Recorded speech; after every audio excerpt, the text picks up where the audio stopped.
Certainly. Below is the first part of your story, written in simple and basic English, in third-person style, and without headings. The word count is approximately 1,400 words. The stars above Earth shone brighter than usual at night. In a small observatory nestled in the mountains of Colorado, an astronomer named Linda Carter sat at her desk, staring intently at her computer screen. Her eyes flickered between the glowing monitor and the telescope pointed toward the vast expanse of space outside. Something unusual had appeared, a blip moving steadily across the sky. It wasn't like anything she'd seen before. Linda leaned forward, adjusting the controls on her equipment to zoom in closer. The object was large, far larger than any satellite or piece of space debris, and it was heading straight for Earth. She felt a chill run down her spine but shook it off quickly. Maybe it was just another comet or asteroid. But deep down, she knew better. This thing moved too deliberately, too smoothly. Whatever it wasn't natural. She picked up her phone and dialed the number for NASA headquarters. After several rings, someone answered. "This is Linda Carter from the Rocky Mountain Observatory," she said, trying to keep her voice steady. "I think you need to see this." Within hours, news spread around the world. Scientists confirmed what Linda already suspected: an alien spacecraft was entering the solar system. Unlike other UFO sightings throughout history, this one couldn't be dismissed as blurry footage or wild speculation. Telescopes captured clear images of the massive vessel, gliding silently through space. Governments scrambled to prepare statements, while ordinary people watched anxiously, unsure whether to feel excited or terrified. But when the aliens finally spoke, their message surprised everyone. Instead of declaring war or demanding resources, they introduced themselves as the Valaria, a peaceful species, whose mission was to study life across the galaxy. Their ship slowed as it approached Earth, stopping just beyond the moon's orbit. A broadcast began playing simultaneously on every television, radio, and internet channel worldwide. "Greetings, inhabitants of Earth," a calm, melodic voice said.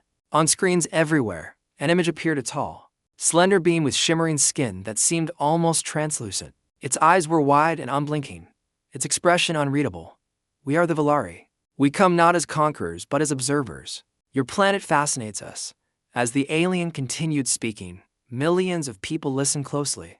The Valari explained that they had visited thousands of planets over millennia, cataloging the unique forms of life found on each one. They described how most ecosystems they encountered followed predictable patterns. Creatures evolved to survive, yes, but rarely did they develop traits so extreme that they posed significant threats to intelligent beings. Earth, however, was different. Our research indicates that your biosphere contains unusually high levels of lethal organisms, the Valari representative said. Images flashed on the screen: venomous snakes coiled in trees, spiders weaving intricate webs, sharks circling beneath ocean waves. These creatures have adapted to kill efficiently, often targeting prey much larger than themselves. Such aggression is rare among non-sentient species elsewhere in the universe. People gasped as they watched videos compiled by the Valari. Some showed lions ambushing gazelles in savannas. Others depicted bears swiping at salmon leaping upstream. Even plants weren't spared. Close-ups revealed carnivorous flowers trapping insects within sticky traps. Each clip highlighted the brutal efficiency of Earth's wildlife, leaving viewers both horrified and strangely proud. This level of violence poses challenges for civilizations attempting to thrive. The Valari continued, "We wish to assist you in overcoming these obstacles. By sharing our knowledge, we hope to ensure your survival and perhaps prevent unnecessary suffering." When the broadcast ended, silence filled homes and offices around the globe. No one knew quite what to make of it. Were the aliens offering help or hinting at something more sinister? For some, the idea of receiving guidance from an advanced species felt like a dream come true. Others worried about losing control of their own destiny. Among those wrestling with conflicting emotions was Lisa Morrow, a wildlife biologist living in Austin, Texas. She sat cross-legged on her couch, hugging a mug of tea tightly as she replayed parts of the transmission. Her mind raced with questions. How had the Valari gathered all that information? Why were they so interested in Earth's animals? Most importantly, could humanity really trust them? Lisa glanced at the stack of books piled beside her coffee table. Titles like Predators of the Wild and Adaptations in Nature stared back at her. As a child, she'd been captivated by stories of fierce predators and cunning prey. Growing up, she turned that fascination into a career, studying how animals interacted with their environments. To her, Earth's wildlife wasn't cruel, it was resilient, beautiful even. Every species played a role in maintaining balance. Yet now, Hearing the Valari describe it as lethal left her uneasy. Across town, Jason Cole also struggled to process the news. A former Marine who now worked as a security consultant, he prided himself on staying prepared for anything. His apartment walls were lined with maps and tactical gear, reminders of his days serving overseas. He frowned as he watched the same broadcast, replaying key moments over and over. "They're lying," he muttered under his breath. "No way they're here just to assist." Jason had spent years dealing with people who claimed altruistic motives only to reveal hidden agendas later. He didn't trust anyone blindly, least of all aliens claiming superior wisdom. Still, he couldn't deny the evidence mounting against Earth's defenses. If the Valari truly intended harm, humanity would have little chance of resisting. Over the next few days, the Valari maintained constant communication. They shared detailed reports analyzing Earth's ecosystems, pointing out specific examples where predator behavior exceeded what they deemed necessary for survival. Lions, for instance, killed more prey than they needed to eat. Poison dart frogs secreted toxins potent enough to paralyze humans instantly. Even mosquitoes carried diseases responsible for millions of deaths annually. According to the Valari, such adaptations served no purpose except destruction. Public opinion began shifting rapidly. While many remained skeptical, others saw potential benefits in accepting the aliens' offer. What if they could eliminate malaria-carrying mosquitoes, or render sharks harmless to swimmers? Governments convened emergency meetings to discuss options. Scientists debated ethics versus practicality. Religious leaders preached sermons questioning whether tampering with God's creations amounted to blasphemy. Amidst the chaos, Lisa decided to take action. She contacted colleagues worldwide, organizing virtual conferences to review the Valari's findings. Together, they scrutinized data, searching for flaws or exaggerations. Meanwhile, Jason reached out to old military contacts, gathering intelligence on the aliens' movements. Both hoped to uncover answers before decisions were made. One evening, after hours poring over charts and graphs, Lisa received an email invitation from NASA. They wanted her input during an upcoming meeting with the Valari. Excited yet nervous, she accepted immediately. This might be her only chance to ask the aliens directly why they viewed Earth's wildlife so negatively. Jason, meanwhile, discovered something troubling. Buried within classified documents leaked online, he found references to previous encounters between the Valari and other planets. Apparently, several civilizations had vanished shortly after accepting the aliens' assistance. Details were scarce, but rumors hinted at forced assimilation or outright extermination. Determined to learn more, Jason hacked into restricted databases, piecing together fragments of information. By the time Lisa boarded a flight to Houston for her meeting with NASA officials, Jason had uncovered disturbing patterns. The Valari always arrived claiming goodwill, but their actions suggested otherwise. Armed with this knowledge, he resolved to warn Lisa somehow. Whether she believed him or not, she deserved to know the risks involved. As the plane soared above, clouds bathed in golden sunlight, Lisa gazed out the window, lost in thought. Humanity stood at a crossroads, facing choices that could alter its future forever. Would embracing the Valari's help lead to peace or pave the way for disaster? Only time would tell. And somewhere beyond the moon, the alien ship loomed silently, watching and waiting. Let me know if you'd like me to format this into a separate document or continue writing subsequent parts. Here is part to asterisk of your story, written in simple and basic English in third-person style, and without headings. The word count is approximately 1,400 words. The meeting at NASA headquarters took place in a large conference room filled with scientists, government officials, and representatives from various countries. Lisa Morrow sat nervously at the table, clutching her notebook tightly. She glanced around the room, taking in the serious expressions on everyone's faces. This wasn't just another academic discussion, it was humanity's first direct interaction with an alien species. On a large screen at the front of the room, the image of a Valari ambassador appeared. Its shimmering form seemed almost too perfect, like something out of a dream. The alien spoke in its melodic voice, explaining their plan to help Earth. They offered two options: genetic reprogramming of dangerous species or relocation of humanity to safer planets elsewhere in the galaxy. We understand that your ecosystems are fragile, the Valari ambassador said. Our methods will minimize harm while ensuring your survival. Trust us, we have done this many times before. Lisa frowned as she listened. Minimize harm? What about the balance of nature? Every creature had a role to play, even predators. How could they possibly predict the consequences of altering entire species? She scribbled notes furiously, jotting down questions she hoped to ask later. Jason Cole watched the live stream of the meeting from his apartment. He He leaned back in his chair, arms crossed, his jaw clenched. Something about the Valari's tone bothered him. It sounded rehearsed, almost patronizing. And their claim of having done this many times raised red flags. If they'd helped other civilizations, why hadn't anyone heard about it? Where were those planets now? He decided to dig deeper. Using encrypted channels, he contacted a former colleague who worked for a private intelligence firm. Together, they analyzed intercepted communications between the Valari and Earth's governments. What they found shocked them. The aliens weren't just observing, they were already testing modifications on small groups of animals in remote areas. Meanwhile, Lisa returned home after the meeting, her mind buzzing with conflicting thoughts. She wanted to believe the Valari meant well, but doubts lingered. That night, she couldn't sleep.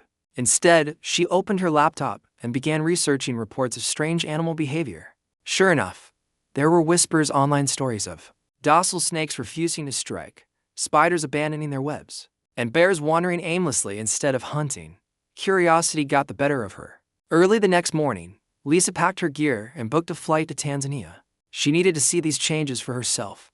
Before leaving, she sent a quick email to Jason, asking if he'd heard anything unusual about the Valari's activities. His response came within minutes. Be careful. These aliens aren't what they seem. In Tanzania. Lisa joined a team of local researchers studying wildlife in Serengeti National Park. Among them was Amaro Koro, a young ecologist who shared Lisa's passion for understanding nature. Together, they ventured into the savannah, cameras and notebooks in hand. At first, everything seemed normal. Zebras grazed peacefully, giraffes nibbled leaves from tall trees, and birds soared overhead. But then they encountered a pride of lions. Or rather, what used to be a pride of lions.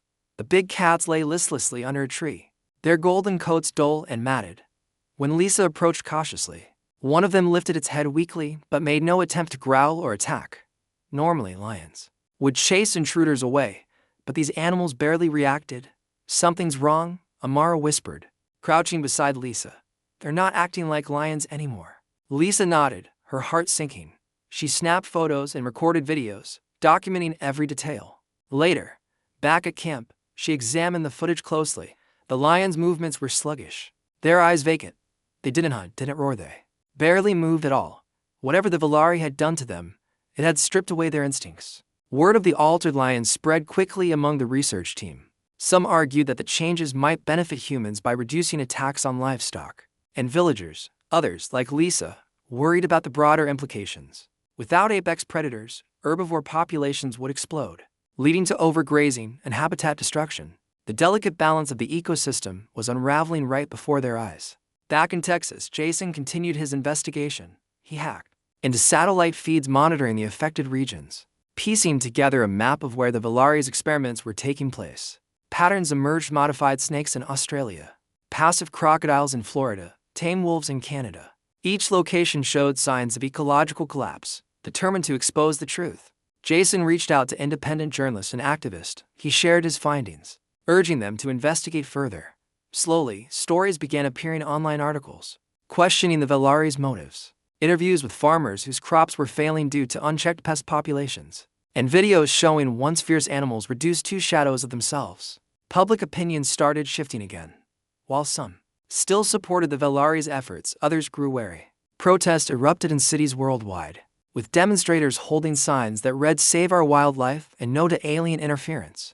Governments faced mounting pressure to halt the experiments. Lisa stayed in Tanzania for weeks, gathering evidence. One evening, as she reviewed her notes by lantern light, Amara joined her. "Do you think we can stop them?" Amara asked quietly. "I don't know," Lisa admitted, "but I have to try. These animals deserve better than this."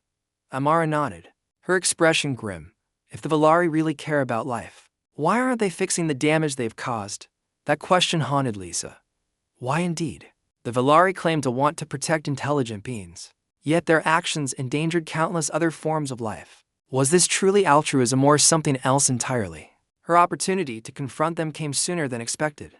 A delegation of Valari arrived in Tanzania, eager to assess the results of their modifications. Lisa requested a meeting, determined to voice her concerns directly. When the day arrived, she stood face to face with another Valari ambassador, its translucent skin glowing faintly in the sunlight. "Your interventions are causing harm," Lisa said firmly. "The lions here are dying because they can't hunt, The ecosystem is collapsing. How can you call this help? The Valari tilted its head, studying her with those wide, unblinking eyes. We acknowledge that adjustments may disrupt existing balances temporarily, it replied. However, such disruptions are necessary steps toward long-term stability. Your species must learn to prioritize cooperation over conflict. Lisa shook her head, frustration bubbling inside her. You don't understand. Life isn't supposed to be stable, it's supposed to adapt. Struggle and competition drive evolution. Take those away, and you destroy the very essence of what makes life resilient. The Valari paused, as if considering her words. Then it spoke again, its tone softer but no less certain. Perhaps we underestimated the complexity of your world. Nevertheless, our mission remains unchanged. We seek to guide you toward harmony. Guidance or control? Lisa wondered. Aloud, she said.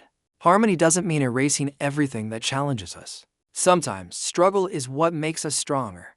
The ambassador didn't respond immediately. For a moment, Lisa thought she saw uncertainty flicker across its alien features. But then it straightened, regaining its composure. We will continue our work, it stated. Time will prove our intentions. As the Valari departed, Lisa felt a mix of anger and helplessness. She knew she couldn't fight them alone. Humanity needed to wake up to realize that accepting the aliens' help might come at a terrible cost. That night, she called Jason. We need to act fast, she told him. If we don't find a way to stop them, they'll keep going until there's nothing left of Earth's wildness. Jason agreed. I've been digging into their history, he said. There's more to them than they're letting on. Keep gathering evidence, I'll handle the rest. Together, they vowed to expose the truth, no matter how powerful the Valari seemed. Lisa and Jason believed that humanity's greatest strength lay in its ability to resist, to question, and to fight for what mattered most. And somewhere beyond the stars, the Valari watched silently, unaware that their plans were about to collide with the indomitable spirit of humankind. Let me know if you'd like this formatted into a separate document, or if you'd like me to proceed with writing subsequent parts. Here is **** part 3 **** of your story, written in simple and basic English and third-person style, and without headings. The word count is approximately 1,400 words. Lisa Morrow returned to the United States with a heavy heart. Her trip to Tanzania had left her shaken not just by what she'd witnessed but by the realization that the Valari's plans were far more invasive than anyone suspected. She carried stacks of notes, photos, and videos documenting the changes wreaking havoc on ecosystems worldwide. Each piece of evidence weighed heavily on her shoulders, not just because of its implications, but because she knew the battle ahead would be uphill. Back home, she met Jason Cole at a quiet cafe near downtown Austin. They sat in a corner booth, away from prying ears. Jason spread out printouts of classified documents he'd uncovered, pointing to key details. Look here, he said, tapping a map marked with red dots. These are all the places where the Valari have been experimenting. Every single one shows signs of ecological collapse. Lisa nodded grimly. It's worse than I thought. In Tanzania, the lions are starving because they've lost their hunting instincts. Without predators, herbivores are overpopulating. Soon, there won't be enough grass or water to sustain them. Jason leaned back, rubbing his temples. And it's not just animals. Think about plants, insects, even bacteria. If the Valari start tampering with those, we could see entire food chains collapse. Earth isn't just some lab for them to tinker with, it's our home. Lisa stared out the window, watching people walk by, oblivious to the danger looming above their heads. How could they make humanity understand? Most people still saw the Valari as saviors, not invaders. Even governments seemed hesitant to challenge them openly. But Lisa and Jason couldn't afford to wait. They needed proof, something undeniable that the Valari weren't acting out of pure altruism. We need to get inside their ship, Jason said suddenly. His voice was low but firm. Lisa turned to him, startled. What do you mean? I mean, we need hard evidence, Jason explained. Something they can't deny. If we can access their systems, maybe we'll find records of other planets they've helped. Maybe we'll learn why they're really here. Lisa hesitated. Breaking into an alien spaceship sounded impossible and dangerous. But she knew Jason was right. Without concrete proof, no one would believe them. How do we even get close? She asked. Jason smirked faintly. Leave that part to me. Over the next few days, Jason worked tirelessly to gather information. He contacted old friends in the military, hackers, and engineers, piecing together a plan. Meanwhile, Lisa focused on building public awareness. She wrote articles, gave interviews, and shared her findings online. Slowly, whispers of dissent began spreading. People started questioning the Valari's true motives, especially after reports surfaced of strange illnesses linked to modified mosquitoes that no longer bit but also failed to pollinate plants. One evening, Jason called Lisa to meet him at an abandoned warehouse on the outskirts of town. When she arrived, she found him surrounded by equipment, drones, laptops, and gadgets she didn't recognize. "This is it," he said, holding up a small device. A hacking tool designed to bypass alien security protocols. Lisa raised an eyebrow. "Where did you get that?" "Let's just say I have connections," Jason replied cryptically. "The important thing is that it works. Once we're aboard their ship, this will give us access to their data banks." "And how exactly do we board their ship?" Lisa pressed. Jason grinned confidently. "By hitching a ride." The plan was risky, bordering on insane, using satellite tracking. Jason identified a location where the Valari frequently sent shuttles to and from Earth's surface. These shuttles transported samples of modified organisms back to their mothership for analysis. If they timed it right, Lisa and Jason could sneak aboard one during its return trip. Late one night, under the cover of darkness, they drove to a remote desert area. Hiding behind dunes, they watched as a sleek silver shuttle descended silently from the sky. Its smooth surface reflected the moonlight, making it look almost ghostly. As the shuttle landed, its rear hatch opened automatically, revealing rows of containment units filled with altered creatures. "That's our chance," Jason whispered, gripping a backpack filled with gear. "Stay low and move fast." Heart pounding, Lisa followed him as they crept toward the shuttle. The air smelled metallic, tinged with an unfamiliar scent she assumed was alien technology. They slipped inside just as the hatch began closing, finding cover among the containment units. The shuttle hummed softly as it lifted off, carrying them into the void of space. Once aboard the Valari mothership, they waited until the shuttle docked before making their move. The interior of the massive vessel was unlike anything Lisa had ever seen. Walls shimmered like liquid metal, and soft lights pulsed rhythmically, mimicking breathing. Strange symbols floated in the air, glowing faintly. It was beautiful and terrifying. "This way," Jason whispered, consulting a handheld scanner. Their main database should be nearby. They moved cautiously through the corridors, avoiding any Valari they encountered. Thankfully, the aliens seemed preoccupied, moving about their duties with mechanical efficiency. Finally, they reached a large chamber filled with glowing consoles and holographic displays. Jason plugged his device into one of the terminals, his fingers flying across the keyboard. Minutes ticked by agonizingly slowly. Lisa kept watch, her eyes darting nervously around the room. Suddenly, the screen lit up with streams of data. Jason scanned through it quickly, his expression growing darker with each passing second. "They're lying," he muttered. "Everything they told us, it's all a lie." "What do you mean?" Lisa asked urgently. Jason pointed to a series of files labeled in alien script. "These are records of other planets they visited. Look at the outcomes." He translated the text aloud. "Species eradicated, ecosystems collapsed, entire civilizations wiped out." Lisa felt sick. The Valari weren't saviors, they were conquerors. Their so-called assistance wasn't about helping. It was about control. By modifying ecosystems, they eliminated resistance, paving the way for domination. "We need to expose this," Lisa said firmly. "But how?" Jason pulled out a portable drive. "I'm copying everything. When we get back to Earth, we'll release it to the world." As the data transferred, alarms blared throughout the ship. Red lights flashed, and loud voices echoed in the corridors. The Valari had discovered intruders. "Hurry," Lisa urged, panic rising in her chest. "Almost done," Jason snapped, his hands trembling as he worked. Suddenly, the door slid open, and several Valari entered the chamber. Their translucent forms glowed brighter, signaling agitation. One of them stepped forward, its melodic voice laced with menace. "You were warned, humans. Why do you persist in resisting?"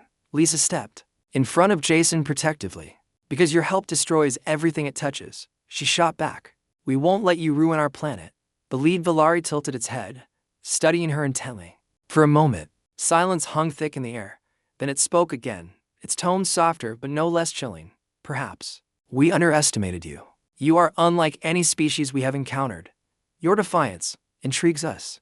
Before either Lisa or Jason could respond, the Valari gestured, and a force field enveloped them. Trapping them in place, the aliens confiscated the portable drive, erasing its contents with a single touch.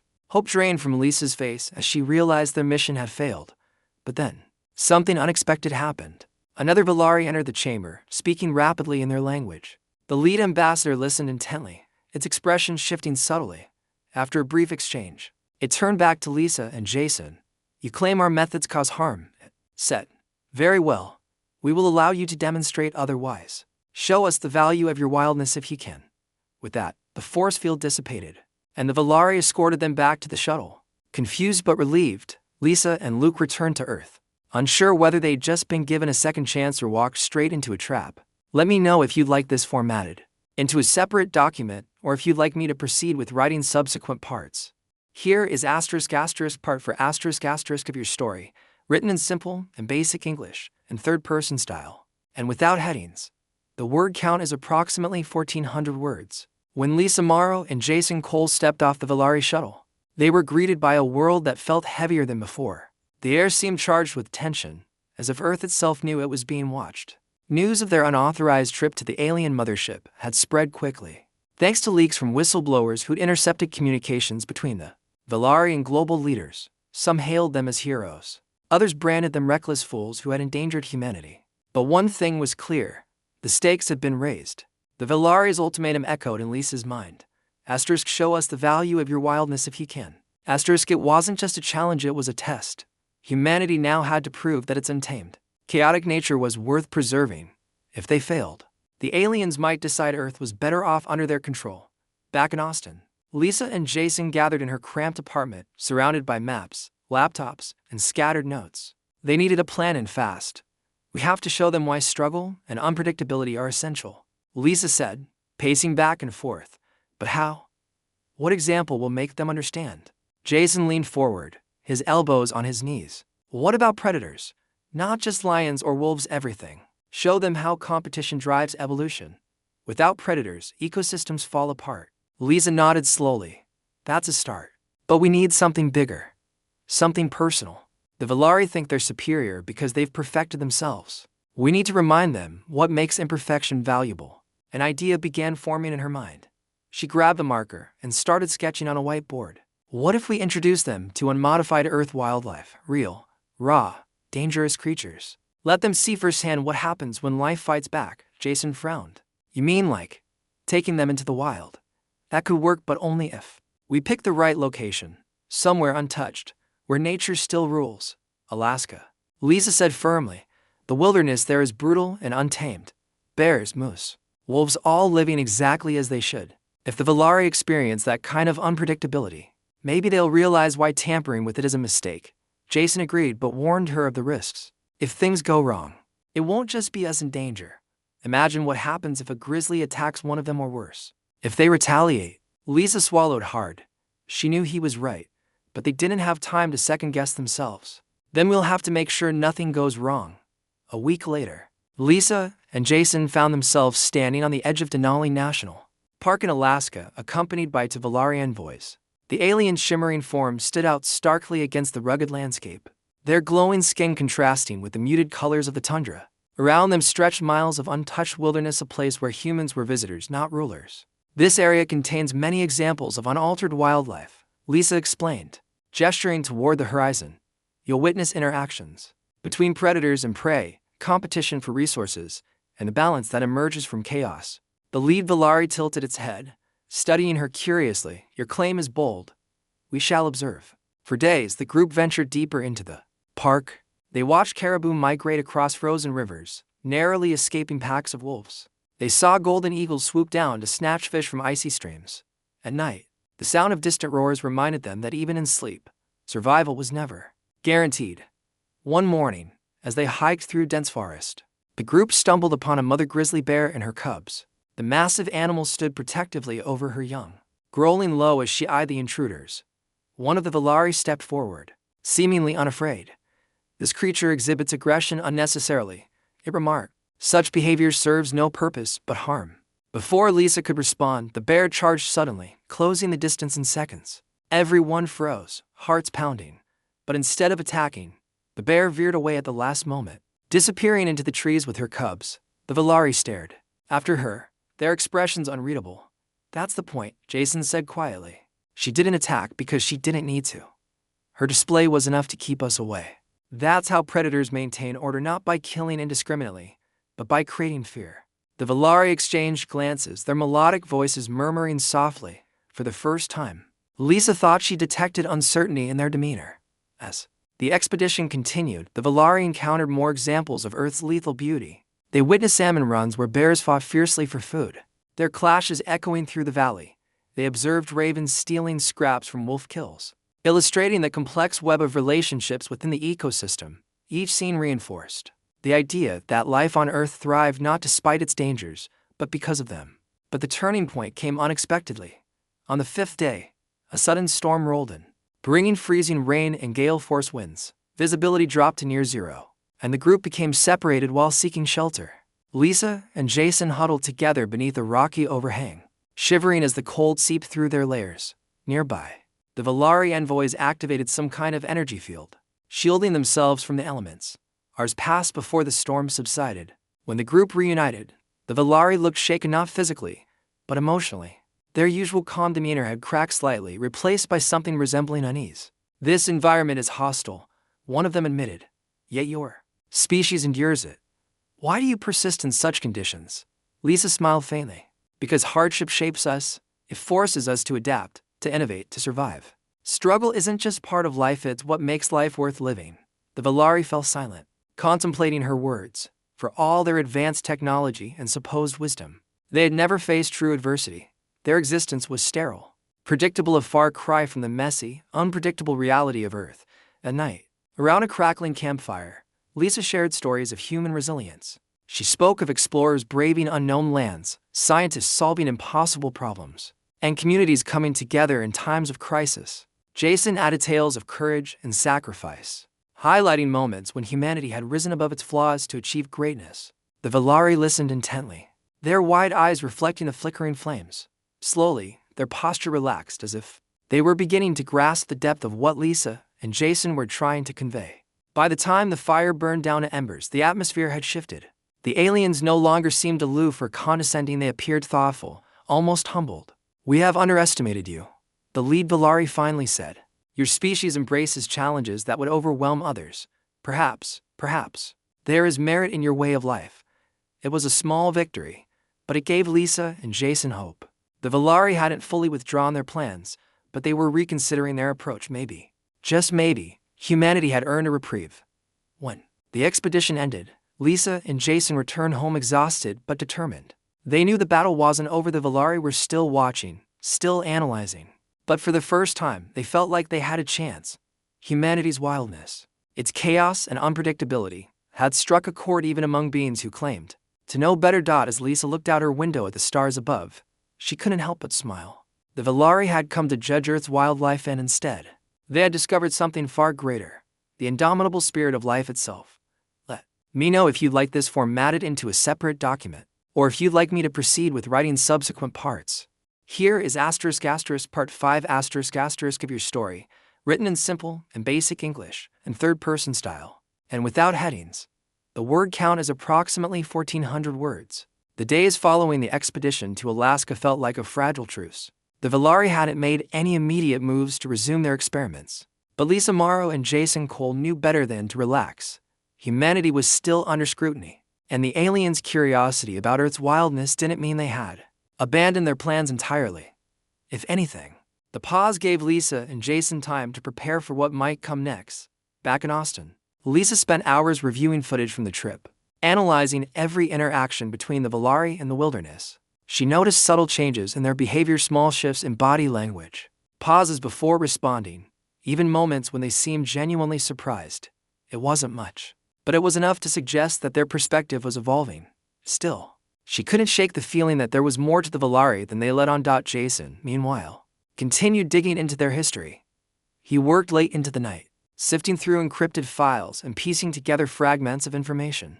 His breakthrough came unexpectedly one evening when he stumbled upon a series of old transmissions, buried deep within classified archives. The messages were fragmented and difficult to decode, but the gist was clear. The Valari weren't natural beings. They were engineered, a creation designed by an ancient civilization long extinct. "Lisa, you need to see this," Jason said, urgently, calling her over to his laptop. On the screen was a diagram labeled with alien symbols, accompanied by notes translated painstakingly over decades. "They're not who they say they are. This proves it." Lisa leaned closer, her brow furrowing as she studied the image. What does this mean? Who created them? That's the thing we don't know, Jason replied.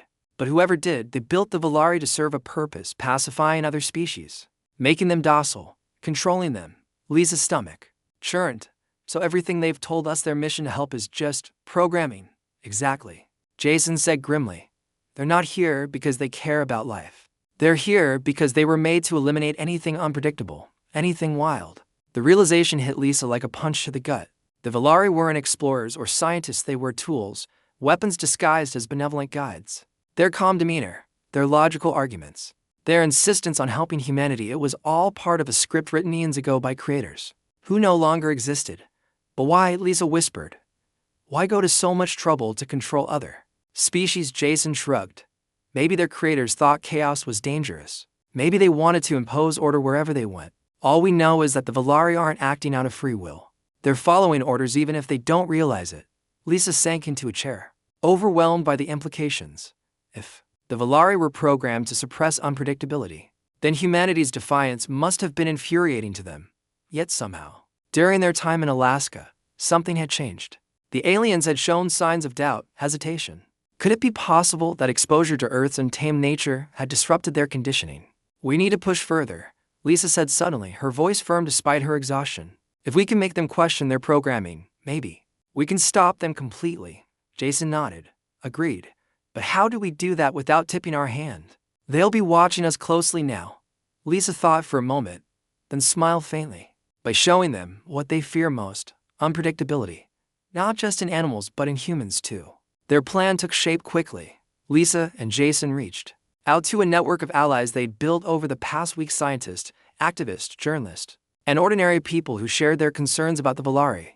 Together, they organized a global demonstration unlike anything the world had ever seen. Instead of protest or speeches, they focused on showcasing humanity's creativity, resilience, and adaptability. In cities around the globe, people gathered to celebrate the very qualities the Valari sought to erase. Artists painted murals depicting fierce predators and untamed landscapes. Musicians performed songs inspired by storms, wildfires, and other forces of nature. Athletes competed in grueling races through rugged terrain, symbolizing the human drive to overcome obstacles. Even children joined in, building elaborate sculptures out of recycled materials and telling stories of heroes who defied impossible odds. The highlight of the event was a live broadcast streamed directly to the Valari mothership, using hacked satellite feeds. Lisa and Jason ensured that the aliens would witness every moment, as cameras panned across cheering crowds, capturing laughter, tears, and determination. The message was clear: humanity thrived because of its imperfections, not in spite of them. From her apartment, Lisa watched the stream alongside millions of others. Her heart swelled with pride as she saw the diversity and passion on display. For all its flaws, humanity was capable of incredible things when united by a common cause. And for the first time, she allowed herself to believe that maybe they could win. Meanwhile, aboard the Valari mothership, confusion rippled through the ranks. The envoys who had traveled to Alaska reported their findings to the rest of the crew, sparking heated debates. Some argued that humanity's chaotic nature posed too great a risk to ignore. Others insisted that suppressing such unpredictability would destroy everything that made the species unique. The lead ambassador listened silently, its translucent skin glowing faintly as it processed the conflicting opinions. Finally, it spoke, its melodic voice carrying authority. We were created to bring order to chaos. Yet we find ourselves questioning whether chaos itself has value. Perhaps our creators overlooked something essential. Its words sent shockwaves through the ship. Never before had a Valari questioned its purpose so openly. For beings defined by logic and precision, the idea of uncertainty was unsettling but also intriguing. As the debate continued, another development caught their attention. Sensors detected unusual activity near Earth's surface. Unmodified wildlife being released into areas previously altered by the Valari. Bears, wolves, snakes, spiders all returned to their natural habitats, reclaiming territory stolen from them. At the center of the operation was Lisa Morrow. The Valari dispatched a team to investigate, landing quietly in a remote forest where Lisa and Jason were overseeing the release of several large predators. When the aliens emerged from their shuttle, Lisa didn't flinch. She stood her ground, meeting their gaze steadily. You think you can control everything, she said, her voice steady. But you can't. Life doesn't work that way. It fights back. It adapts. It survives. One of the Valari stepped forward, its expression unreadable. Your actions endanger both your species and ours. Why do you persist in resisting? Because resistance is what makes us human, Lisa replied. And if you truly want to understand life, you need to embrace its unpredictability, not erase it. For a long moment, silence hung heavy in the air. Then, without warning, the forest came alive. Birds chirped loudly overhead, startling the Valari. A snake slither. Here is part 6 of your story, written in simple and basic English and third-person style, and without headings. The word count is approximately 1,400 words. The forest erupted around them. Birds chirped loudly overhead, startling the Valari. A snake slithered silently through the underbrush, its scales glinting in the dappled sunlight. Insects buzzed and flitted between branches, while somewhere deeper in the woods, a wolf howled, a sound raw and untamed.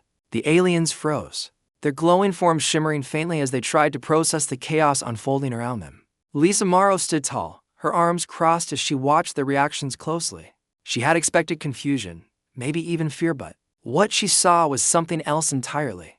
The Valari looked, intrigued. Their wide eyes darted from one creature to another, taking in the sights and sounds of Earth's unfiltered wilderness. For beings accustomed to sterile environments and predictable outcomes, this was overwhelming and fascinating. This is life, Lisa said firmly, breaking the silence. Not controlled, not perfect, just alive. One of the Valari tilted its head, studying her intently. Your resistance. It mirrors the unpredictability of your world. Is this why you fight so fiercely? Yes, Lisa replied without hesitation. Because living means struggling, struggling means growing, and growing means surviving. Take that away, and you take away everything that makes life worth fighting for. The lead Valari exchanged glances with its companions, their melodic voices murmuring softly. Then it turned back to Lisa, its expression unreadable. We were created to impose order. Yet we see now that order alone cannot sustain existence. Perhaps there is wisdom in chaos. It was a small admission, but it carried immense weight. For the first time, the Valari acknowledged that their purpose might be flawed, that their creators had overlooked something fundamental about life itself. Back aboard their mothership, the debate raged on. The envoys who had witnessed Earth's wildness firsthand presented their findings to the rest of the crew. They described the resilience of predators, the complexity of ecosystems, and the indomitable spirit of humanity. Each detail challenged the programming that had guided the Valari for millennia. We were designed to eliminate unpredictability, one of them said during a council meeting. But unpredictability is what allows life to adapt and endure. Without it, there is no growth, no evolution, no survival. Others resisted the idea, clinging to the belief that their mission was righteous. Our creators sought harmony, argued a senior advisor.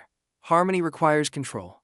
Allowing chaos to persist invites destruction. The lead ambassador listened carefully, weighing both sides of the argument. Finally, it spoke, its voice calm but resolute. Perhaps our creators misunderstood the nature of life. Perhaps harmony does not mean erasing struggle but embracing it. If we continue on our current path, we risk destroying not only other species but ourselves. Its words struck a chord. Slowly, reluctantly, the Valari began to reconsider their purpose. Their programming had taught them to suppress unpredictability, but their experiences on Earth had shown them its value. For the first time in their existence, they questioned whether their creators had been wrong. On Earth, news of the Valari's hesitation spread quickly. Governments held emergency meetings. Scientists debated the implications, and ordinary people waited anxiously for the next move. Would the aliens leave? Would they resume their experiments? Or would they find some middle ground? Lisa and Jason monitored the situation closely, working tirelessly to ensure that humanity remained united. They knew the Valari's decision could go either way, and that the fate of Earth hung in the balance. Days passed, then weeks. The aliens made no further attempts to modify wildlife or interfere with human activity. Instead, they observed quietly, from orbit, recording data and analyzing patterns. It was as if they were trying to understand humanity not as subjects to be controlled, but as equals to be respected. Finally, the moment came. A global broadcast appeared on every screen, every device, every radio. The image of a Valari ambassador filled the airwaves, its translucent form glowing faintly against the dark backdrop of space. To the inhabitants of Earth, it began, its melodic voice carrying a note of humility. We came seeking to assist you, believing that our methods would bring harmony to your world. What we found instead was something far greater, a species defined by resilience, creativity, and an unyielding will to survive. The ambassador paused, as if choosing its words carefully. We have learned much from you. Your ecosystems thrive because of their complexity, not despite it. Your societies flourish because of diversity, not uniformity. And your lives are enriched by challenges, not diminished by them. Lisa and Jason exchanged glances, their hearts pounding as they listened. Was this really happening? Were the Volari admitting defeat? We will depart now, the ambassador continued. Earth is unlike any planet we have encountered. Its wildness defies logic, but it also inspires wonder. We cannot impose our will upon such a world without risking its destruction. Instead, we will leave it untouched, declaring it a self-sustaining anomaly unfit for standard protocols. As the transmission ended, silence fell across the globe. Then, slowly, cheers erupted. People poured into the streets, celebrating the unexpected victory. Humanity had faced an existential threat and triumphed. In Austin, Lisa and Jason watched the skies together, knowing the Volari ship still lingered just beyond the atmosphere. Neither of them felt fully at ease. The aliens hadn't promised never to return, but they allowed themselves a moment of relief. You did it, Jason said quietly, his voice tinged with awe. You made them see. Lisa shook her head, smiling faintly. We did it. All of us. Humanity proved that sometimes being unpredictable isn't a weakness, it's our greatest strength. Above them, the alien vessel began to move, its sleek form gliding silently toward the stars. As it disappeared into the void, a final message echoed faintly in the minds of those who had interacted with the Volari. Greater than they live among death and still choose to rise. Perhaps there is wisdom in chaos after all. And with that, the Volari were gone, leaving behind a world forever changed by their brief visit. Let me know if you'd like this formatted into a separate document, or if you need any additional edits.